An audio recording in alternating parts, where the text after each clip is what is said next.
안녕하세요. 우노레터의 은호입니다. 오늘은 금과 비트코인의 관계에 대해 이야기해 보겠습니다. 금은 전통적으로 안전 자산으로 잘 알려져 있지만 최근 몇 년 사이 비트코인도 디지털 금이라는 별명을 얻으면서 투자자들에게 주목받고 있습니다. 두 자산이 경제 상황에 따라 어떻게 반응하고 있는지, 그리고 요즘 상황은 어떠한지 함께 살펴보겠습니다. 먼저, 금과 비트코인은 경제적 불확실성이 클 때 자산 가치를 보호하는 수단으로 인식됩니다. 금은 오랜 역사 속에서 인플레이션 방어와 자산 가치 보존의 역할을 해왔습니다.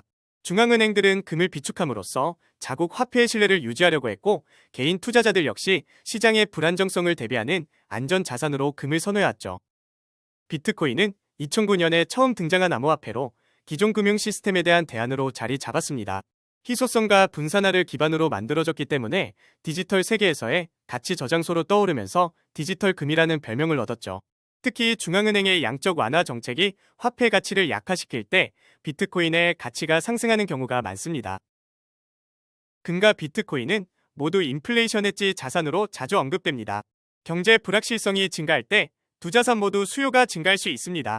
하지만 두 자산 간의 관계는 복잡합니다. 금과 비트코인은 동시에 상승하거나 하락하기도 하지만 때로는 반대로 움직이는 경우도 있습니다.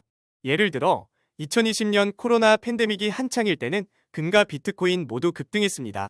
하지만 이후 2021년 비트코인이 빠르게 상승할 때 금은 오히려 하락하는 모습을 보였죠. 금은 비교적 안정적인 자산으로 평가되지만 비트코인은 변동성이 큽니다.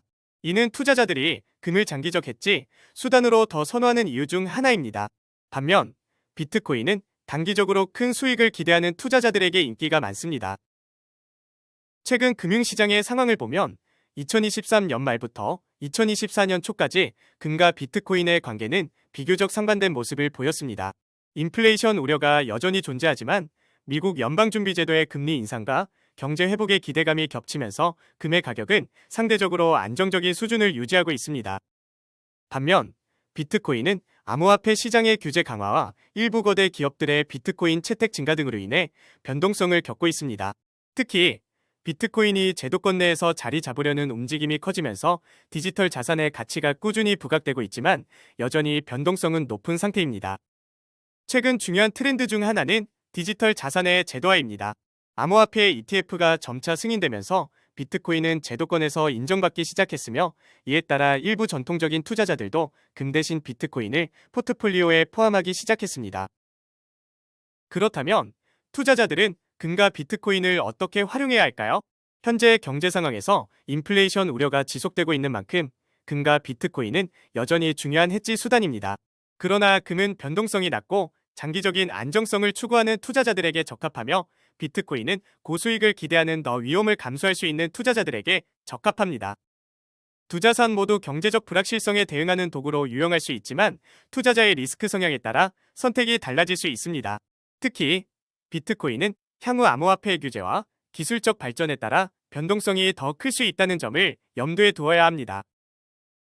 요약하자면 금과 비트코인은 모두 경제적 불확실성에 대응하는 안전 자산으로 활용될 수 있지만 그 성격과 변동성은 매우 다릅니다.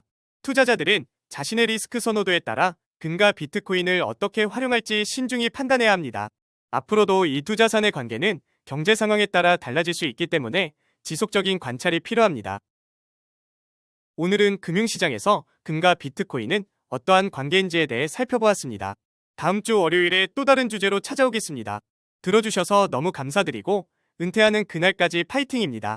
도움이 되셨다면 좋아요와 구독 부탁드립니다.